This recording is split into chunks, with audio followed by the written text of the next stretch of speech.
Let's go ahead and get started.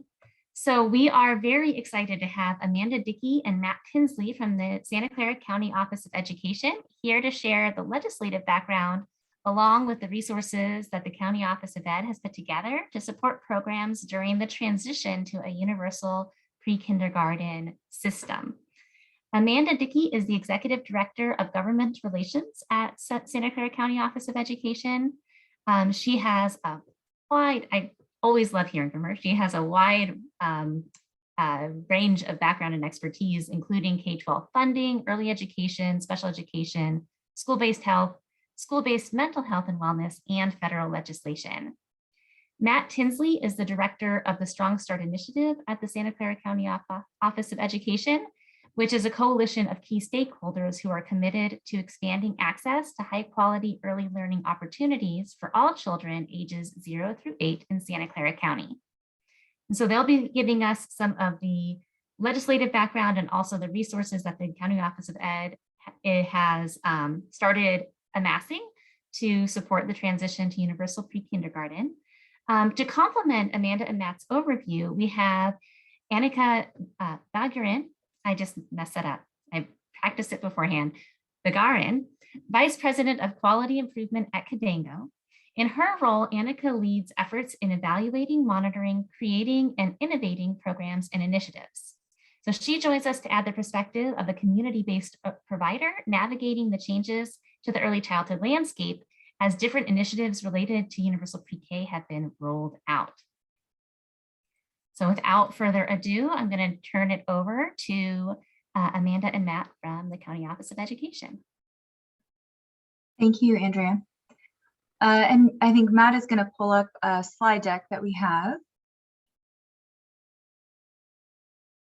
Okay, so we have been communicating with both LEAs, which stands for local education agencies, as well as community-based providers.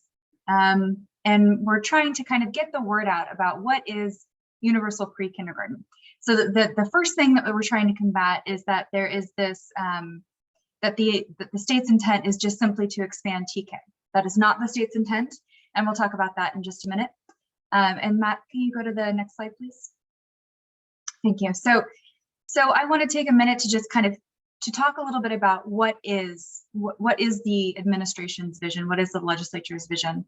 And that vision is really for universal pre-K, not necessarily universal TK, but universal pre-K for all 4-year-olds, that it will be accomplished by utilizing the existing early learning and care mixed delivery system, which many of the folks on this call are already part of.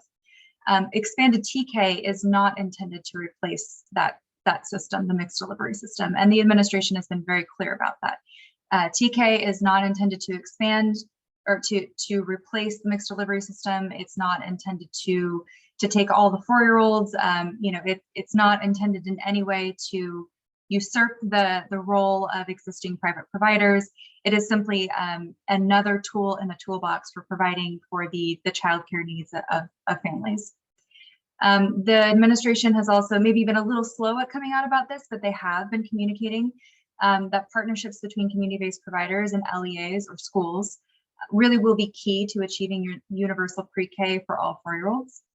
And they've also been clear that partnerships facilitate fiscal and program sustainability, workforce development pipeline, a continuum of care for children, and meeting the needs of families.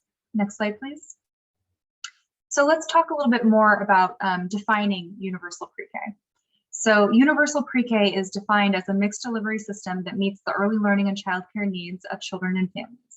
And it includes all of the following distinct programs. So transitional kindergarten is a piece of the mixed delivery system, but it is not universal pre-K. The state preschool program is a big component of universal pre-K, but again, it is not universal pre-K in and of itself. And then all of the other state and federal programs, including CalWorks and AP, family childcare homes, and general childcare, are all considered part of the state's larger vision for a subsidized pre-K system. I think it's important to mention, although this is not stated here, this is actually copied kind of more or less, the content is copied directly from a presentation that CDE has been doing, the Department of Education.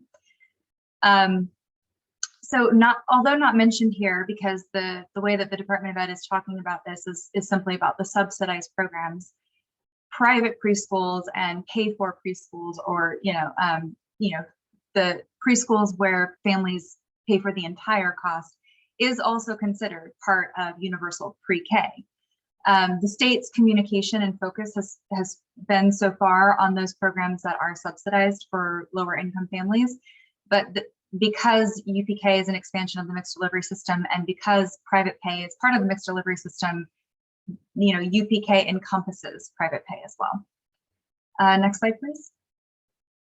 So I want to do a quick recap of the legislation that's now in effect. For those who follow the legislative cycle, we're at the beginning of the 2022 legislative cycle. So the legislation I'm talking about now in this slide is legislation that was actually passed last year. So this is legislation that is already in effect. And that legislation includes that a child's eligibility for TK shall not be impacted, or shall not impact eligibility for other preschool or childcare programs, including a specific list of all, well, not all of, but the majority of other subsidized programs that are out there. So this is language that has been put into legislation, and it essentially guarantees that parents can continue to choose a preschool or a childcare program instead of TK, even if their child is age eligible for TK. And we know that there was some confusion about this in the past because of a management bulletin that Department of Education put out. I think it was sometime middle of last year. Time is kind of warped right now because of COVID. But that has been clarified to make clear that children, just because they're eligible for TK, doesn't mean that that's the only program that they can enroll in. Some other legislation that was enacted last year was to clarify that, well, I can clarify that the legislation last year did not change the number of minutes or hours that are required for TK. So there was a lot of confusion because of some other laws that were passed around TK now being required to be full day. It is not. That is not actually true. So there's been some misinformation around that. But TK is only required to operate for 180 minutes or 3 hours. So most parents who choose TK are still going to need 5 to 7 hours of rep care, because as we all know, the majority of parents work 8, 9, or 10 hours a day.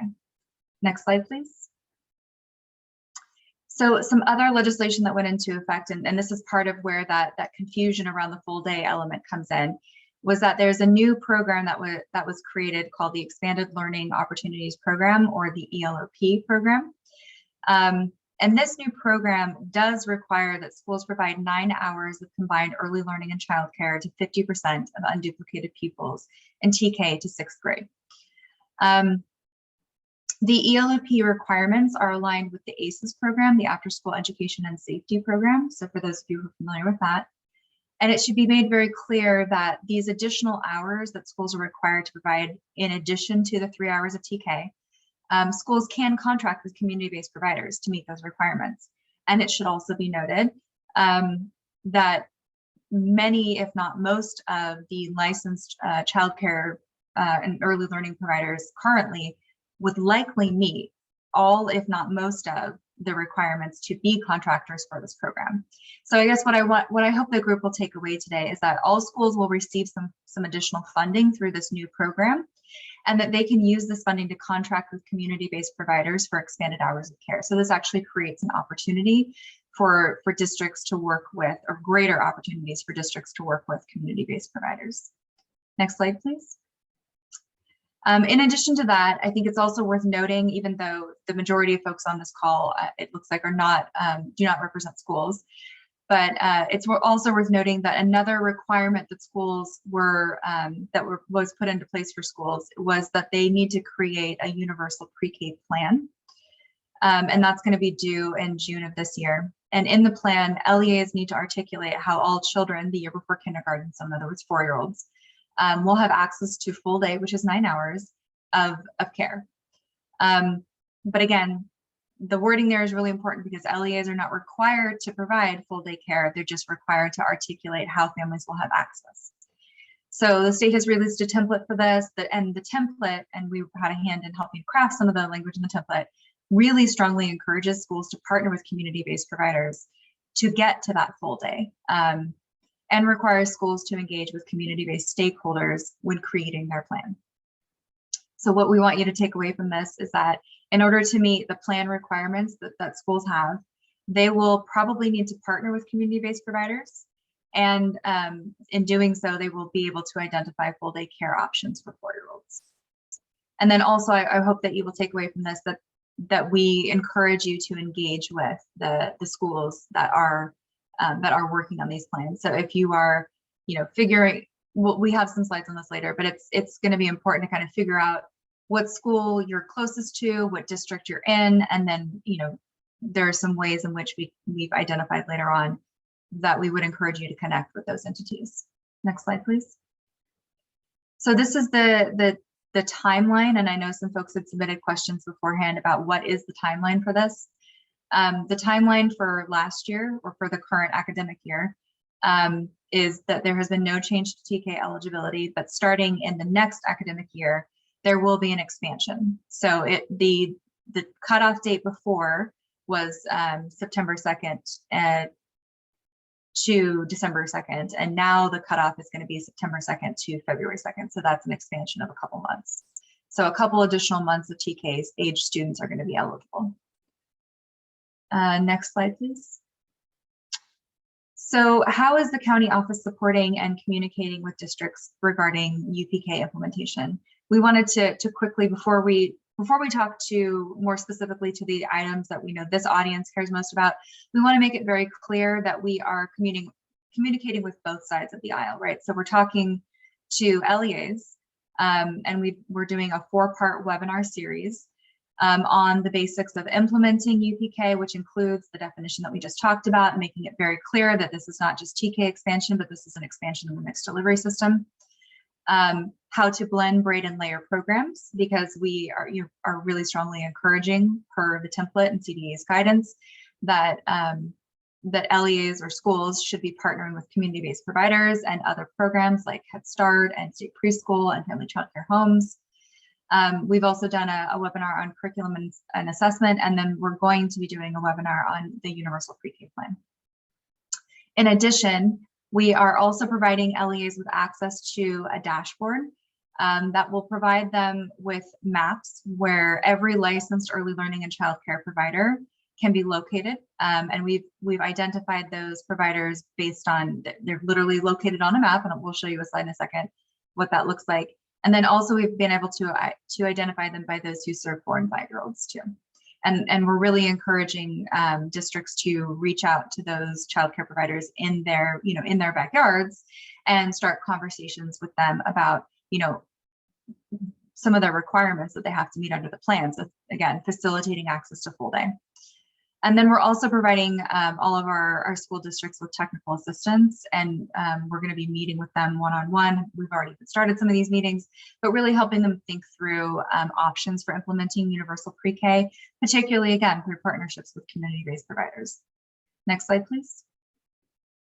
So this is the list of items that we've provided. This is kind of the high-level summary of a lot of what is the content for the 4 webinars that we've provided or are providing to our districts. But the number one you'll see on this list is partnering with community-based organizations, and really just reminding them that community-based organizations have expertise, existing infrastructure, and can often operate with lower overhead costs. So there's real allyship to be found in working with community-based organizations to meet their needs, to meet the needs of children and families. Next slide, please. So this is the dashboard that I mentioned earlier that we're going to be providing to all districts. You'll see on the dashboard there is various different kind of colors that are used. The darker kind of goldish lines here are the outlines for the district boundaries, so they can actually see which child care providers are within their boundaries. There's some additional layers here that allow them to see concentrations of low-income children, etc. Next slide, please. And then the dashboard also allows districts to identify those who are nearest to them. As you see here in this picture, if they click on a dot, it gives them more information about the program name, the location, and the contact information. And it also allows districts to filter by the type of provider and centers that offer free or reduced cost. And then, as I mentioned earlier, those that serve 4- and 5-year-olds. Next slide, please. And I'm going to transition over to Matt Tinsley, who's going to talk a bit more about the recommendations that we have for community-based providers as we move forward towards UPK implementation. Good afternoon, everybody. So my name is Matt Tinsley. I'm Director of the Strong Start Initiative here at the Santa Clara County Office of Education. And in addition to reaching out to the school districts, we're also reaching out to the non-LEA, the non-school district, non-county office of education providers around the county to help provide them with information about what the rollout of UPK means to them and how it could potentially affect their programs moving forwards. As part of that outreach, we have sort of a series of suggestions for things that non-LEA providers can do to smooth the transition, to support their programs over the sort of the next 3 or 4 years as TK expansion rolls out, as ELOP rolls out. And hopefully you've gathered already that we think that the most important thing that providers can do, at least initially, is to start to build those bridges between themselves and their local school districts. A lot of this work, the majority of this work is going to be funded through and done by the school districts. But this is a great opportunity for you to build contacts and build connections with your local school district, with your local schools. And so identifying the schools that provide transitional kindergarten and kindergarten closest to your sites, identifying who the district staff are who will be closest to involvement in implementing universal pre-K is probably the most important and the first set of steps that you can make. There's information on how to contact school districts and who the appropriate people at the school districts might be on the County Office of Education website under our public schools directory. There's also a number of tools online, including at the County Office of Education, to help you determine which school district your centers or your family childcare homes are located in, and even which elementary school district attendance boundaries are your centers might be located in. Probably the second step would be to engage in your school district's UPK planning process. As Amanda mentioned, the districts are required to develop a plan between now and June. Part of that plan development process includes community engagement.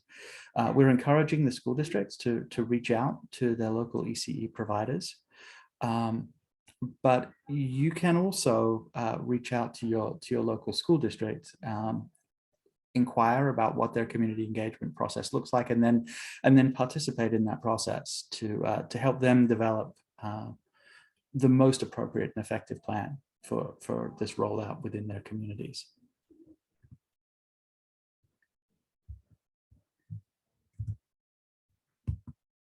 As I mentioned, there are tools online for determining which school district your center is in, if you don't already know, and which elementary school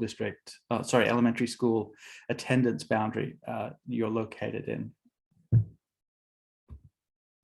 So one of the things that we wanted to do was to try and address some of the questions that we think are most likely to come up. And so probably the most important one, or certainly one that we've heard most frequently, is how this process will impact their program. We believe that the relatively slow process of TK expansion will or could result in 4-year-olds moving from preschool into transitional kindergarten. We don't believe that all 4-year-olds will do this. There are a number of differences between preschool and TK that may lead some parents and families to choose one over the other. But that we think that this also provides an opportunity for ECE programs to consider retooling slightly and to consider steps like enrolling more 3-year-olds in the program to ensure enrollment and attendance continues. As noted here, the overwhelming majority of 3-year-olds aren't actually enrolled in subsidized programs at this point. And so there is a pool of children there who could be enrolled in your programs. As we mentioned, we think this is a great opportunity for childcare providers to begin to partner with schools, particularly through the Expanded Learning Opportunities program. A number of children are going to be eligible for these 9 hours of early learning and care, which means that school districts are going to have to find providers to help them meet that 9-hour requirement. And many of your programs, if not all of them, who are already performing or providing after-school programs, out-of-school time programs, either through ACEs or through other connections with school districts. Certainly the programs that are providing preschool and family childcare homes will already have most of the necessary qualifications in order to be able to provide that kind of care, and so will be potential partners for school districts in their ELOP programs. School districts are required to go through a planning process and to present their plan to the board, their school district board of trustees, by the end of June of this year. As part of that process, they're required to engage with community, including community-based providers. As part of our outreach to school districts, we've been providing them with, we are providing them with information about providers within their district boundaries. And we strongly encourage you to contact your local school district. We have contact information through the Public Schools Directory on the County Office of Education website to ensure that you're part of that ongoing conversation.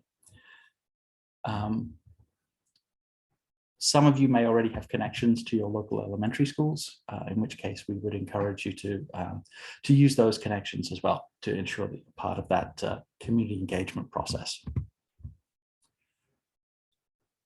We know that this is not just a big change for the providers and for the school districts, it's also potentially a big change for families. And so we have been engaging for a while now in sort of a community education process around this sort of transition into expanded transitional kindergarten, the availability of the ELOP program. And we're going to be continuing to do that through through the County Office of Education Steps to Success campaign. Some of you may have already seen some advertising around Steps to Success on children's television and that sort of thing. And so we're going to continue to do that. We're also going to be providing this information through the Resource and Referral Agency, through the childcare portal that the County Office of Education runs, and through additional channels as well.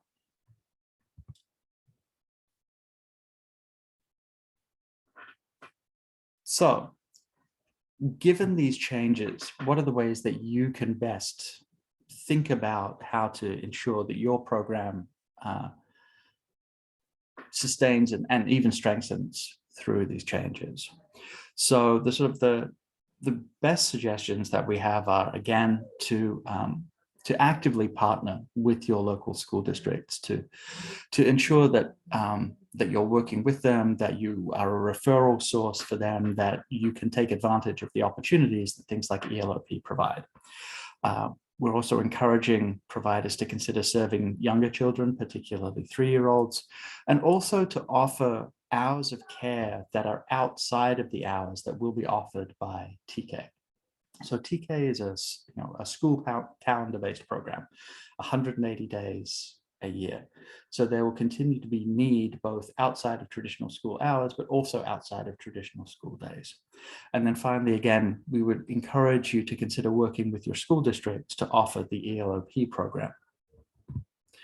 And that is just about everything that I have. My understanding is that I'm now supposed to hand it back to our moderator, Dr. Gallagher. So Andy, over to you. Thank you very much. Thank you for that overview. And I think in your presentations, you both answered a lot of the questions that we had from the interest form for registering for this event. But now we invite Annika to share her experience and her planning with Credential in response to many of these initiatives that you guys have just discussed. Thank you, Andrea. Hi, everybody. My name is Annika Begarin-Jabedjian. I am grateful to be the Vice President of Quality Improvement here for Credential. And so a little bit about Credential. If you don't know about us, we're a private nonprofit serving the Bay Area. We're across 3 counties, Alameda County, Santa Clara County, and Contra Costa County. We have different programs that are across the board, infant, toddler, preschool, even school age. We also have state funding, CCTR, and federal funding, things like that. So we've even served private pay families in hospital settings in the past. Until a couple of years ago, we have been in courthouse waiting rooms. So we've run the breadth of different ways of providing childcare. And most recently too, we've had a small network of family childcare in Santa Clara County, about 15 or 16, and we have expanded to about 70, 72. So we're grateful to have them and to be able to support them, especially around these new requirements around UTK or UPK. And so I'm just going to speak to, after giving you a little bit about Credential, to speak to what were our first reactions, what leadership teams are doing, what things that we're considering that may mirror what you're thinking as well, whether you're a larger agency or a smaller private preschool, family childcare center, and just what have our steps been to meet this new requirement that's coming on the horizon. So, initial thoughts is something that was addressed at the beginning here of what is and what is not UPK. The first slide is like, we are losing all our enrollment. A majority of our centers are preschool, those 4-year-olds.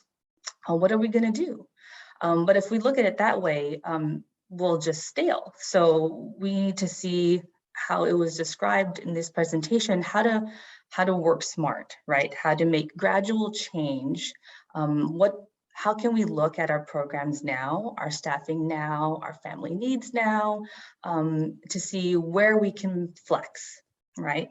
And so maybe some of the gradual changes are around environment. There were some questions, that were coming in before this podcast was, what about my center? Do I need to buy new furniture or do I need to change anything? And so maybe the gradual change and things to think about over this timeline would be flex furniture, or how is my space now accommodating different age groups if I were to decide to onboard more 3-year-olds versus 4-year-olds. If I were to, in a family childcare network, partner with an LEA or a school district within my area that I can accommodate their older school age children if I have their younger TK child in my program or PK child in my program. What are some smart moves and how can I pay for this? There are different grants we've pursued to get funding. There are different stipend programs. I know most recently there was a licensed childcare facility stabilization stipend through the California Department of Social Services and their childcare licensing program that provided funds that were, yes, related to COVID, but if you had spent funds on COVID related things, this is almost like a reimbursement, and you could free up those additional funds to whatever your plans may be to navigate UPK, right? Some things to think about too is, what is appealing to your program that cannot be provided by what the LEAs can provide. And we have learned now that they have a minimum requirement. And so if they're sticking to the minimum requirement, 3 hours or 180 minutes served over 180 days, calendar school days, where is the gap and where can you fill it in? There was a statement around, what are the different types of care? before care, after care, out of school time options for these families, right? And so and wherever I'm in a location, you know, can I provide that? I know from a Kinsley standpoint, we are year round. We do have, you know, winter holiday breaks and federal holidays and things like that. But for the most part, we don't close in the summer. And so we offer that continuity of care where there's no break for like there would be in TK or UPK. So just thinking about what we can offer the families. I know a lot of our centers are already stationed in LEAs, either right on campus or very close to a campus where we can provide the additional before or after out of school time care for families and just kind of hitting based on what is most appealing. So that's from like family and children and environment perspectives. A big one where we had recently a town hall last fall for staff who were hearing about UPK, UTK. We just wanted to get ahead of it and give them as much information as we could. They had similar questions as questions were submitted for this event, and they're more about, what if I am an ECE teacher? I have my permit. What are my options? What can I do? And I know there may be a handful of TK or K teachers that are seeing, you know, I have my multiple subject credential. What are my options? What am I supposed to do? And so I know that the CTC has an ECE work group from the credential standpoint that's making a bridge credential. So they have a list of proposed recommendations. If you have a permit, I think a teacher permit or higher, what you could do. Do you need a bachelor's? Do you need, what are the things that education-wise, professional development-wise, you would need to supplement to get this kind of bridge credential where you could be in TK, UPK, or in the ECE classroom environment, and vice versa. I know most recently CDE had an early education teacher development grant just to help support specifically LEAs in their attainment of maybe 24 ECE credits that would work towards a permit, maybe an associate's in child development, or anything around like an early education multiple subject teaching credential. So we had a town hall just to share this information, and some of the responses back were, are we supposed to go? Is this something we're supposed to do? And we had to respond back saying, this is just information. We're learning more too. And so, but we want to make sure that because we share this information, you will be seeing changes in what Kinsley is doing around your professional development, what we're offering. So if we're going the route where we're preparing our classrooms and staff to maybe be outfitted to serve more 3-year-olds, smaller furniture, looking at, you know, very, very in the weeds things, toilets, things like that, how do we prepare our staff professional development, you know? We would be encouraging them to seek out infant toddler courses and information to learn about that age group more and how it differs from who they work with now in the preschool age. Part of our town hall was to have one of our very own infant toddler teachers who was a preschool teacher for 10 or 15 years and had crossed over and has been an infant toddler teacher for maybe 8 or so years, and to just share her experience and her perspective on how she had to change her mindset and what she had to do personally and professional development wise to prepare for a change like this, things like that. And so I think there was also another question about how we would ensure that students get the same preparation in a preschool program. Will there be similar standards to the elementary schools? That's not so much in detail. I don't think there's much change in the K through 12 right now, and there's no change in the California infant toddler preschool learning development, like foundations and frameworks. But you know, that's something to think about when you think about your curriculum content at your center and how that serves the population that you're providing childcare for, you know.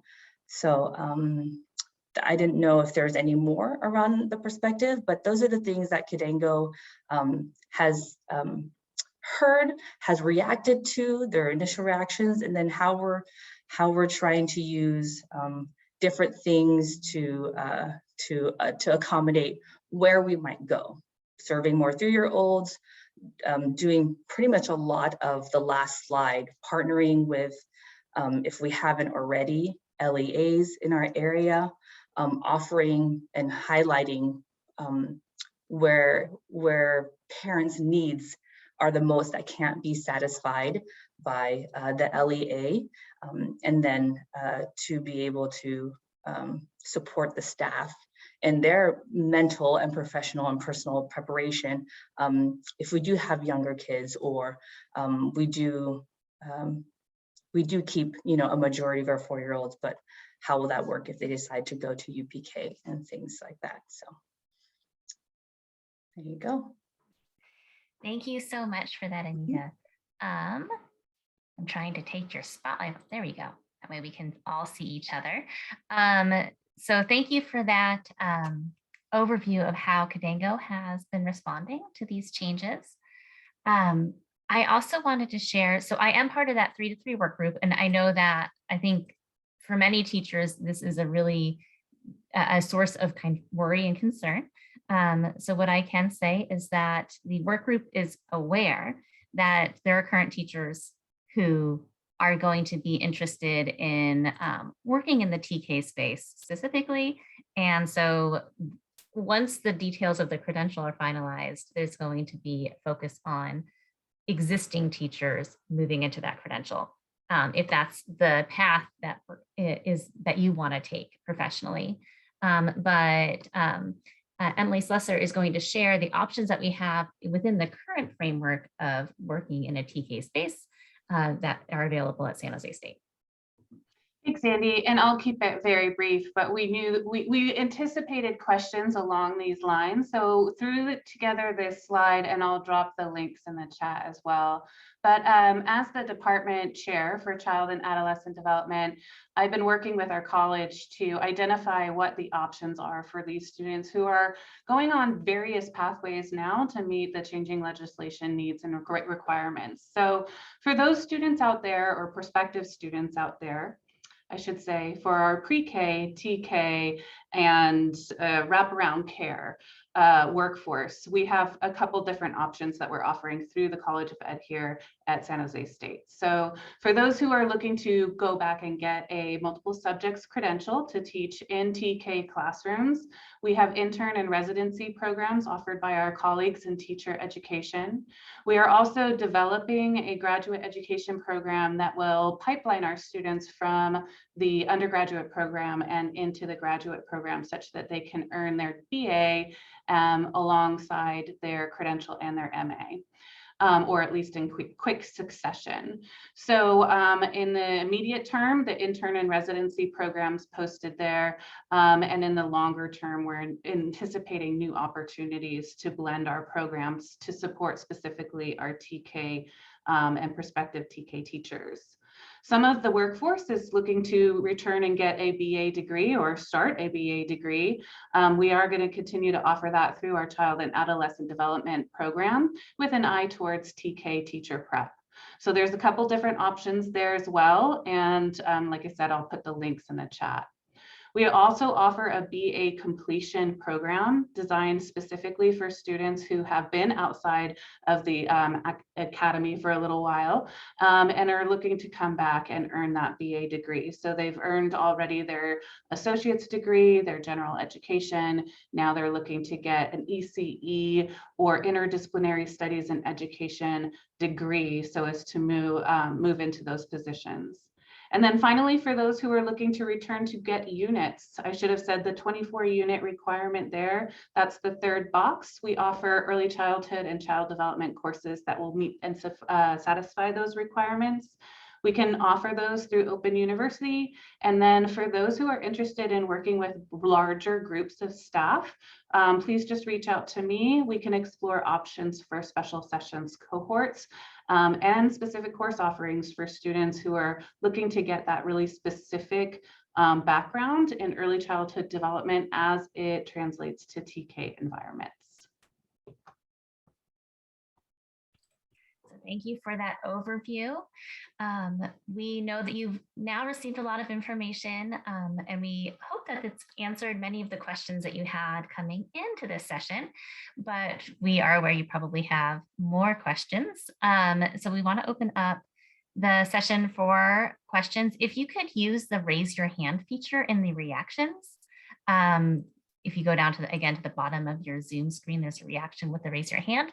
That way we can make sure that if you want to speak, you can, everyone has their turn, or you can type your question into the chat and we'll try and make sure that that gets to the speakers. And I did see one question earlier that was in the chat that I wanted to bring up because I'm not sure that this was touched upon explicitly. But Michelle asked, do LEAs need to provide 9-hour care even for TK students who do not qualify for ELO? I'm sorry, Extended Learning Opportunity Program. So it's a good question and it's kind of confusing, to be honest. The answer is a little confusing. So for students enrolled in TK that are considered unduplicated, and I should have defined that, unduplicated are students who are low income or foster youth or English learners. So if you meet any one of those definitions, you're called an unduplicated student. 50% of them are eligible for the ELOP for those extended hours. And then I think the question is kind of alluding to that additional requirement that schools have with the plan to provide access to. But again, it's very important the way that that's phrased. It does not require that the school provide access to the additional 6 hours to get to 9 hours if there isn't that requirement under the Expanded Learning Opportunities or ELOP program. They are simply supposed to identify ways in which the child and the family can access those additional hours.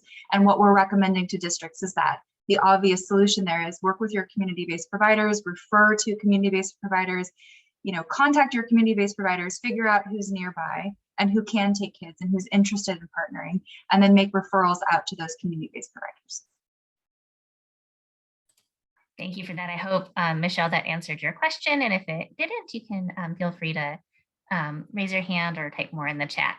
I see, Bella, that you have your hand up. Yeah, my question is, as far as I understand, the UPK program is going to be for low-income families. Is that correct? Or it's for everybody? Yeah, so that's a good question. So then in that case, if a parent does not, are there qualifying standards for the parent to apply to the program? If a parent does not qualify, meet the low income criteria, will they have a choice to choose a private program or still go through the school district? Yeah. So I think it's worth repeating and kind of talking about what UPK is again. UPK is not a program. It is a lot of different programs. It is our current mixed delivery system with additional money invested in it. So TK now has somewhat greater expanded age eligibility. And then there are additional slots that were added last year and will be added this year again for the preschool program and for the CalWorks and AP programs. So I think what you're kind of trying to ask is, does the state envision that UPK is only accessible to low-income families? And the answer is no. And in all fairness, I think I may have a little bit misspoke or misrepresented earlier, because the TK program is accessible to all families regardless of income. So because TK is part of universal pre-K, it wouldn't be accurate to say that the universal pre-K program is just for low-income families.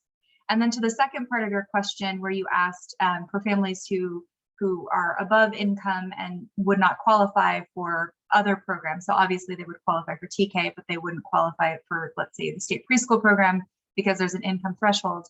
Yes, those families would continue to be able to choose private. There's nothing precluding them or preventing them or anything from continuing to choose private preschool. Thank you. Mm-hmm.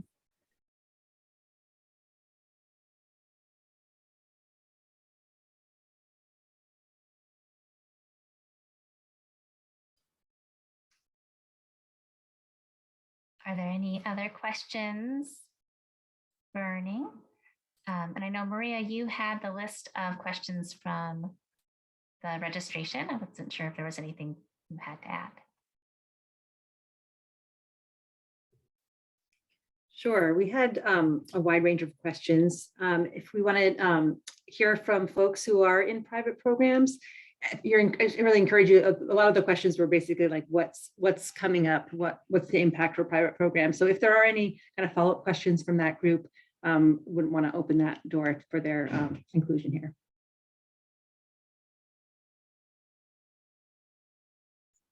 So we did see a few of the questions beforehand, and I think some of them are kind of easy to answer and some of them are a little bit more complicated.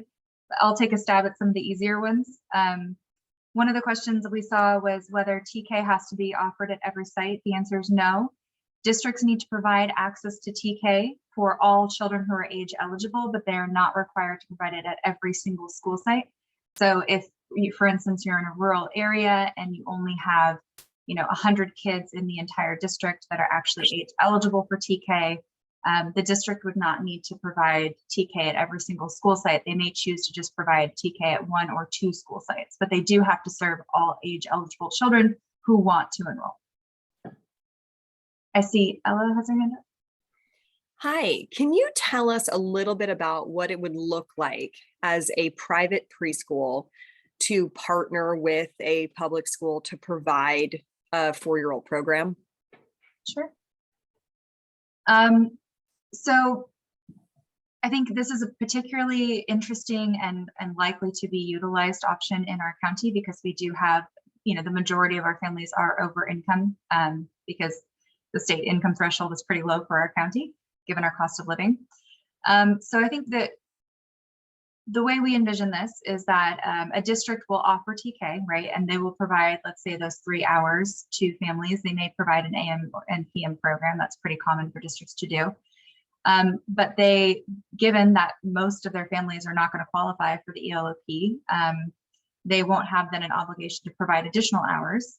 So in order to facilitate access under their requirement for that UPK plan that I mentioned earlier, they would reach out to, let's say, the 3, 4, 5 different private preschools in their area, and say to that preschool, we have kids, we're only doing, we have TK kids, we're only doing a 3-hour program.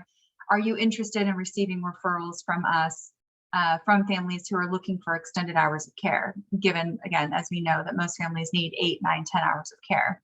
And then you would say, yes, we are interested in getting those referrals, or no, we're not interested in getting those referrals. Another possible option so that's just kind of the referral idea. Another possible option would be for those districts that do have a decent number of kids who are low income or do meet that definition of unduplicated.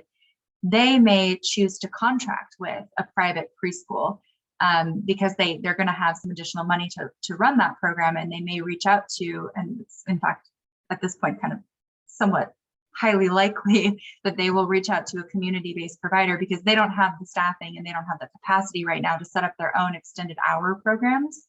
So a lot of districts, to be honest with you, are reaching out to us and saying, who do you know who might be able to help me meet this requirement? Who can we contract with to meet our requirements under this new expanded learning opportunities program? So those are 2 options for partnership between districts and private preschools or private providers. I have a second question. Is it okay if I ask? Go ahead. Oh, thank you. Our school district already has a TK that is, I would say, about 6 hours. Let's see, they come at 8:30 and they're finished at 2:30. Does that mean that all the 4-year-olds will also have that option? So this goes back to that slide that we had shown earlier. TK is being slowly expanded. As of the next academic school year, there will be another 2 months of children who were born between an additional 2-month period that will be eligible for TK. So all 4-year-olds will not be eligible for TK until 25-26. The state is doing a very slow and gradual ramp up for TK eligibility. So the answer to your question is, as of Next academic year, no, all 4-year-olds will not be eligible, but by 25-26, yes, they will be. The question was, since our TK is already 8:30 to 2:30, will the 4-year-olds who are eligible, which are going to expand the next year and the next year, will they also be able, or will they be invited to come to school from 8:30 to 2:30? I see. That's a question for your district, right? I can't answer that because I don't run your district program, but I would encourage you, based on the slides that we provided and the links that are in there, that will give you the contact information for your district, so you can reach out to them and ask them what their plan is for providing TK and the hours that they plan to provide. Thank you. That's a really good question, and also points to the importance of connecting to your LEAs, especially as they're thinking about serving those very young 4-year-olds who maybe we need to think about that 6-hour day for them and what's going to be in a 6-hour day. I wanted to make sure that Nerida's question from the chat was asked. She asks, how are the families going to pay for those extended hours of childcare under the ELOP programs? Is that funding provided by the LEAs? So for those students who are unduplicated, it is free. And then the way that the pay option works is if the LEA chooses to provide ELOP to children who are outside of those 50% of unduplicated students that they are required to serve. If they choose to serve students above that, then they are required to basically to charge only a percentage of income. It's if anyone is familiar with the ACES program, essentially it's kind of a sliding scale fee. So for those students who meet the definition of unduplicated, in other words, they're low income English learners or foster youth, it is free to them. For students, if the LEA chooses to provide students above those or outside of that definition, then there is a sliding scale fee.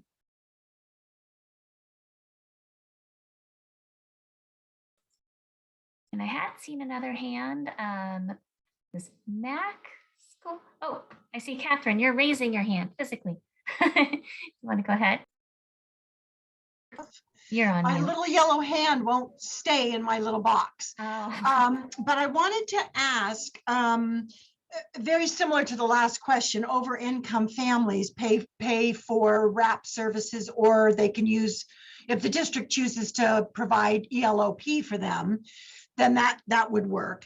Is it in the school district's best interest to try to get as many of those 50% unduplicated matched up with an already subsidized program to get those kids wrap care, and then use their ELOP money for the balance of the kids that maybe aren't with the subsidized program, or maybe the parents don't need a full 6 hours, maybe they, is there a way to, if the school district's only going to do 3 hours, but they might also do 6, as the example of the previous lady that asked the question, you may only have to do 3 hours of wrap care as opposed to 6 hours of wrap care, depending on what the district's pre-K program is.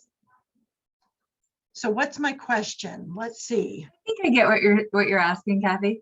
I think you're kind of alluding to, is it an option to do wrap with programs other than ELOP? And the answer is yes. In fact, it's strongly encouraged that if there are other funding sources like or other programs like Head Start or State Preschool or the AP, yes, you do not have to use ELOP funding for those wrap hours. You can wrap with other programs. And in fact, as I think what you're alluding to is definitely something that the Department of Education has clarified. You do not have to spend ELOP dollars to serve those additional kids if there's another program that could already serve them. Okay. You could instead use those additional ELOP dollars to serve kids who are above income or other kids who have different needs. Okay, and just to piggyback on that, right now we serve our TK kids wrap services because we do it already in Sunnyvale. We use our CCTR grant because the room is licensed for entry into kindergarten up. So licensing considers a TK child school age in that situation.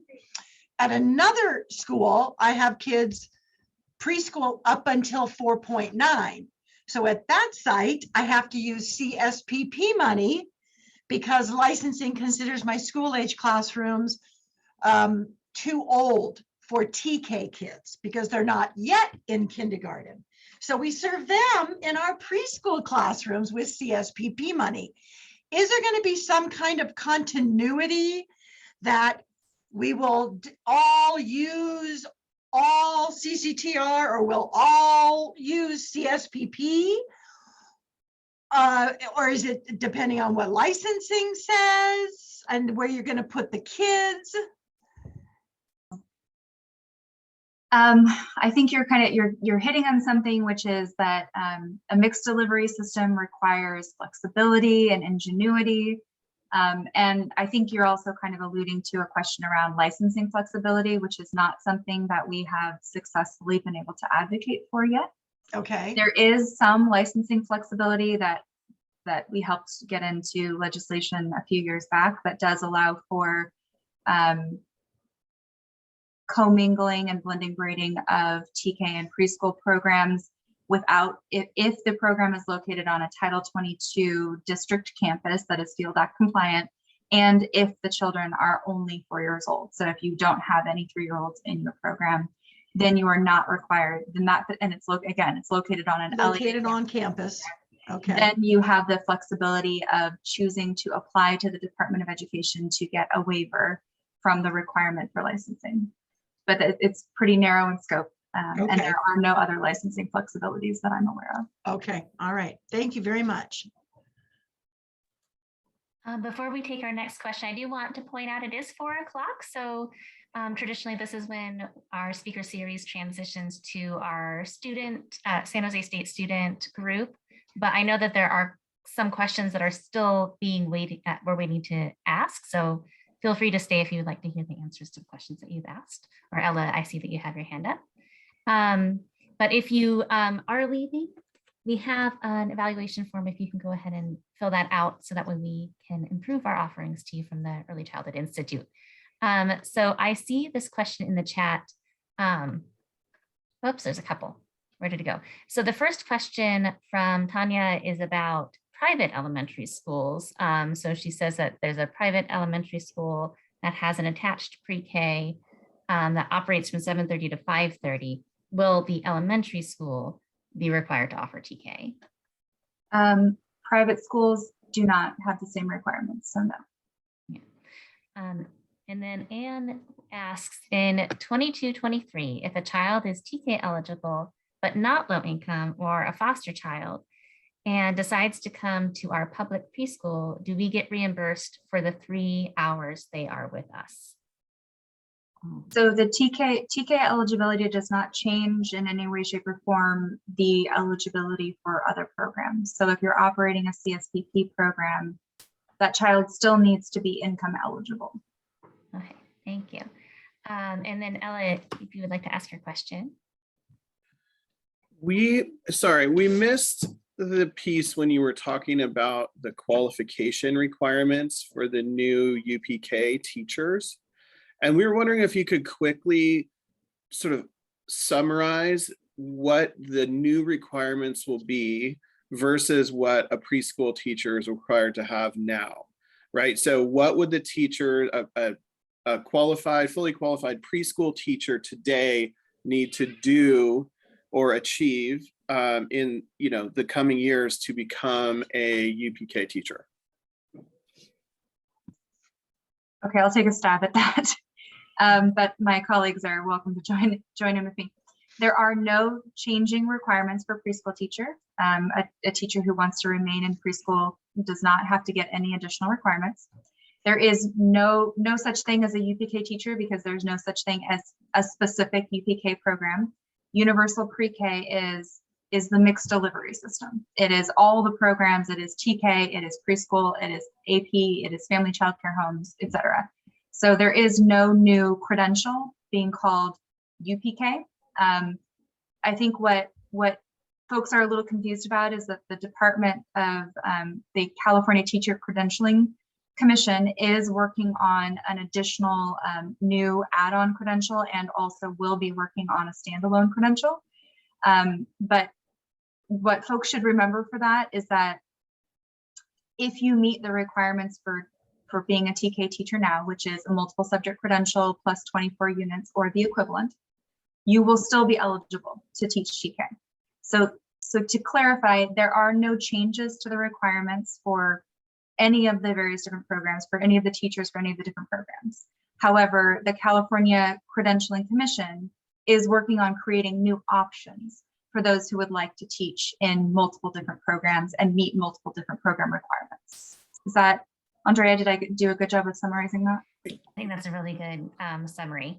Yeah, sorry if I used UPK incorrectly. I think what we're trying to understand is for our existing staff,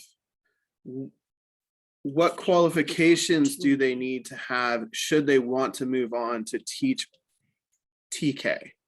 Because I think what all of us are probably worrying about and thinking about is what's this going to do to our staff and our teachers, and who can move on to go teach for the school district now that they need lots of TK teachers. And can you help us understand that a little bit? So the details for that are going to be more clear in about a month when the work group for the what they're calling the 3-to-3 credential, the early education specialist credential, are clarified and then shared for public comment. So it's a really good opportunity to share, read through what is being planned and then share feedback.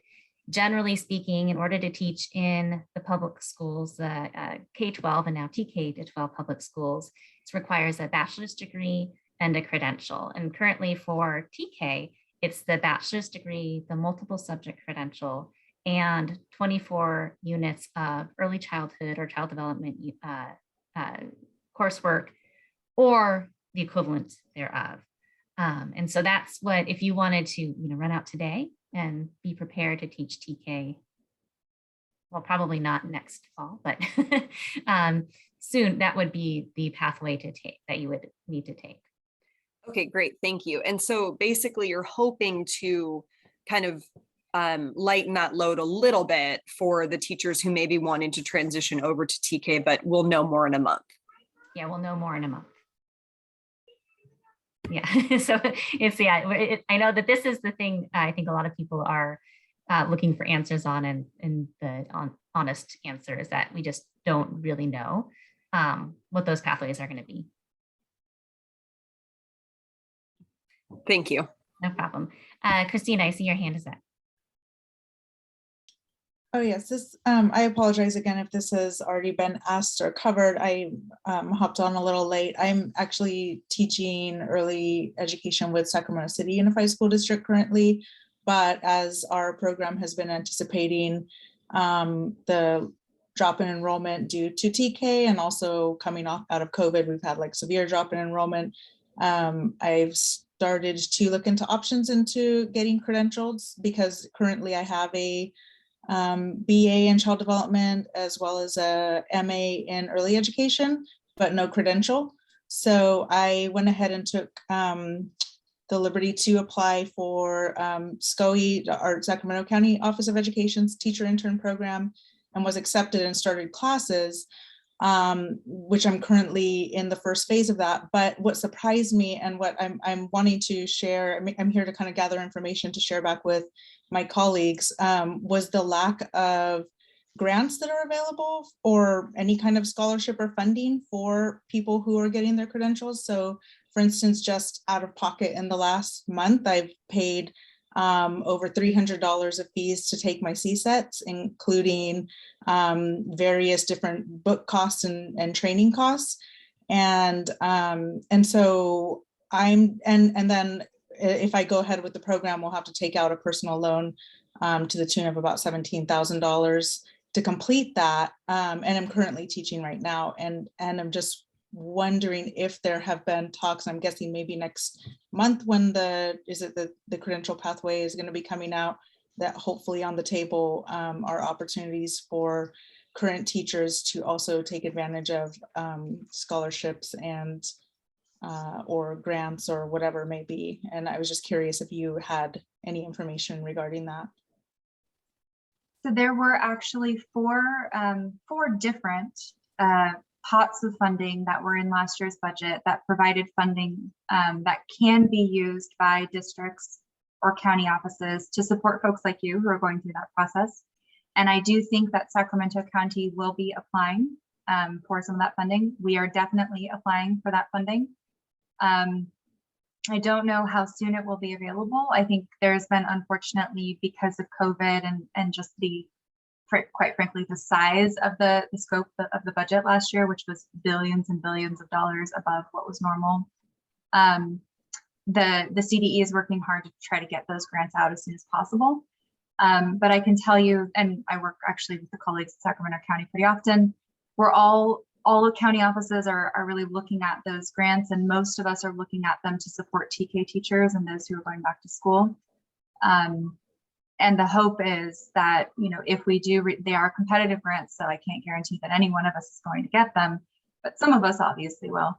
And at least what we plan on doing with it, and I assume Sacramento most likely will do the same, is we would be providing for heavily subsidizing the cost to go back to school.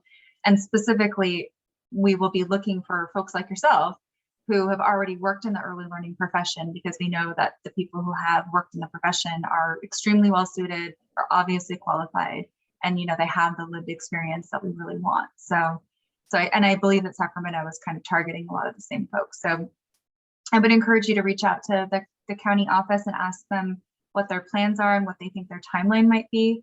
None of these grants have been awarded, or even, I don't even think the due date for any of them has come yet. Even Matt shaking his head no. Even the one that has been released, even that one is not actually due yet. So we're looking at a somewhat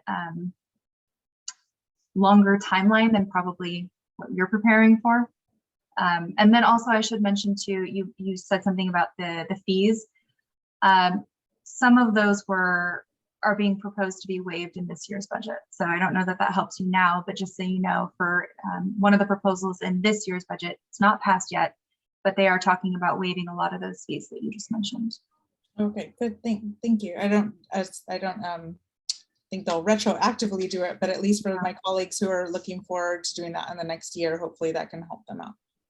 Thanks so much.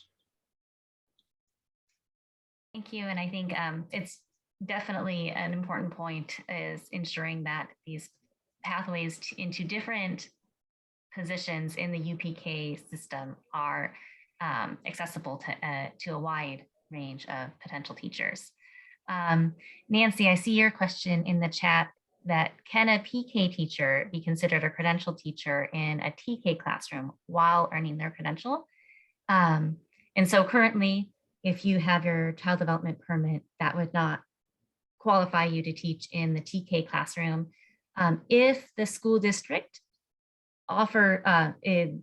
isn't able to hire credentials teachers, somebody who already has their credential for a position, it can be opened up for somebody who's working on an intern credential, which means that you're enrolled in a teacher credentialing program while working as the lead teacher in a classroom.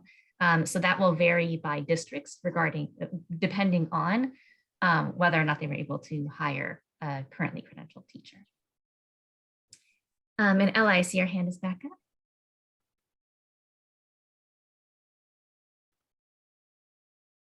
Or maybe not. Oh, sorry, it was still raised from before. I just never undid it. Okay, not a problem. Sorry. And then Anne in the chat says, to clarify, by 2025, all UPK 4-year-old teachers will need a teaching credential. And no, that would not be correct, because it's only for TK. Maybe we need another acronym, because TK and PK sound so similar. So it's the transitional kindergarten classrooms require a teaching credential because they're within the public school system. But if you are in state preschool or a private program, then that requirement would not apply. Oh, And I have not heard this. Has anybody heard that the director permit is equal to a credential? Is that true? I have not heard that before. No, I don't believe that's accurate. So good question. So I can add though on the permit matrix, the current one right now, the program director role, there are one of the options, I think it's option 2, is to have an administrative service credential, but nothing around like a multiple subject. okay. So thank you, everyone. We know that this conversation is going to be ongoing. There's going to be more answers soon, hopefully, and then also probably more questions. So we'll keep an eye out for what the different series that are being offered by the Santa Clara County Office of Education. And we'll also be working on providing resources and material through the Early Childhood Institute. Oh, there's another clarifying question.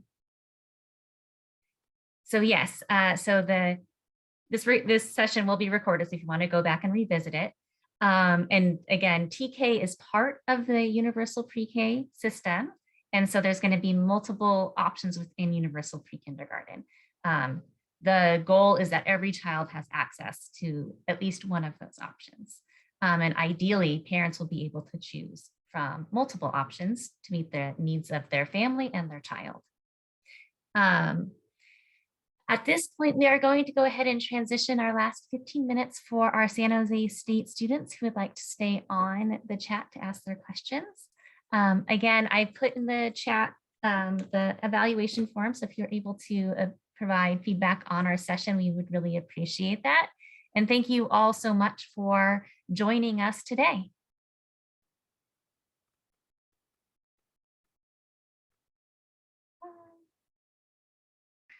So again, we'll stop the recording here and we'll encourage any students who want to stay, San Jose State students who want to stay and talk to our speakers to